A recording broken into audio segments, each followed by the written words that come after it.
Ambassador Zexthera's crystalline exoskeleton rippled with indignation as she reviewed the transmission from Earth for the fourth time. The holographic message flickered before her compound eyes, displaying the image of a middle-aged human female with graying hair and laugh lines around her eyes. The woman's expression was serene, almost amused, as she delivered humanity's response to the Galactic Council's ultimatum. "We appreciate the Council's generous offer," the human had said, her voice carrying an inexplicable warmth. "However, we must respectfully decline. We choose to remain independent. Thank you for thinking of us." The message had ended with the human actually smiling, a bizarre facial contortion that Zexthera had learned indicated pleasure or friendliness among their species. The audacity was unprecedented. For 3,000 cycles, the Galactic Council had maintained order across 47 systems. Every emerging civilization had eventually recognized the wisdom of submission. The Council provided protection, resources, and guidance in exchange for compliance with galactic law and a modest tribute of raw materials and genetic samples. It was a fair arrangement that had prevented countless wars and fostered unprecedented peace. But these humans, these peculiar bipedal mammals from the third planet of an unremarkable yellow star, had refused. Not with threats or bluster, but with politeness so genuine it bordered on the surreal. Counselor Thondar of the Hegemony adjusted his neural implants as he processed the strategic implications. "Their defiance makes no logical sense," he transmitted to the assembly. "Our fleet numbers exceed theirs by a factor of 10,000. Their technology is primitive compared to ours. Why do they choose extinction?" High Arbiter Velnath, whose species had evolved from apex predators, clicked his mandibles thoughtfully. "Perhaps they do not understand the consequences. Shall we demonstrate our capabilities by eliminating one of their outer colonies?" "Negative," Zexthera interjected, her crystalline form shifting through spectrums of concerned blue. "I have studied their species extensively. They understand perfectly.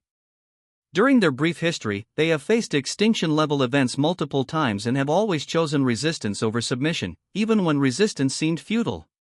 She activated the central holodisplay, showing Earth's pale blue surface dotted with the lights of human civilization. "Observe their military preparations. Instead of building traditional defenses, they have focused on something they call Project Dandelion." The display shifted to show massive structures being constructed in Earth's orbital shipyards, not warships, but something far more concerning. Thousands of sleek vessels, each no larger than a small transport, were being fitted with quantum drives and cryogenic systems, seed ships, Zexthera explained.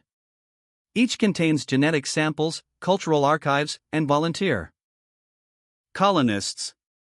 They are preparing to scatter across the galaxy like the seeds of their native plant species. They know they cannot win a conventional war, so they have chosen to ensure their species' survival through dispersal. The implications sent ripples of unease through the council chamber. A single world could be conquered and controlled. Thousands of hidden colonies scattered across uncharted space could not. More concerning, Zexthera continued, is their psychological warfare strategy. They are not responding to our ultimatum with fear or anger, but with what they call malicious compliance.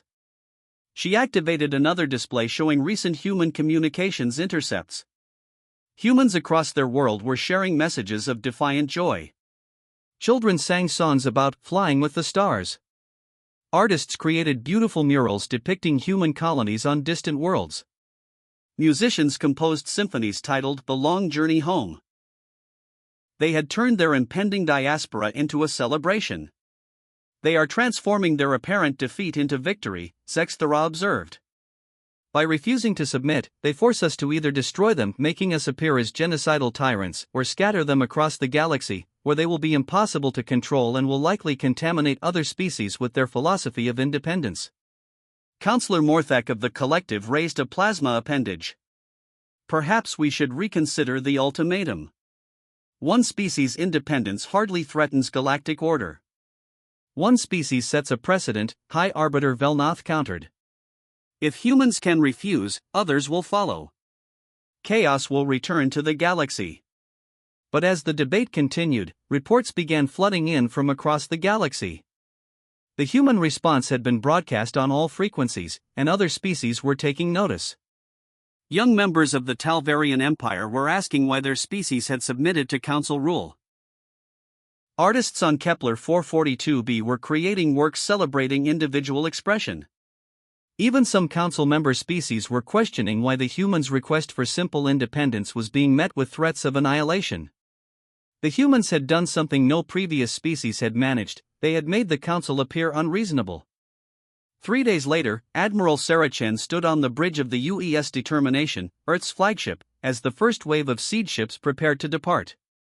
Her smile, that same inexplicably confident expression that had baffled alien observers, remained firmly in place.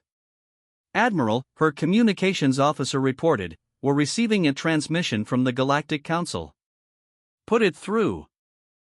Ambassador Zexthera's image appeared on the main screen, her crystalline form cycling through colors that Sarah's xenobiology training identified as diplomatic uncertainty.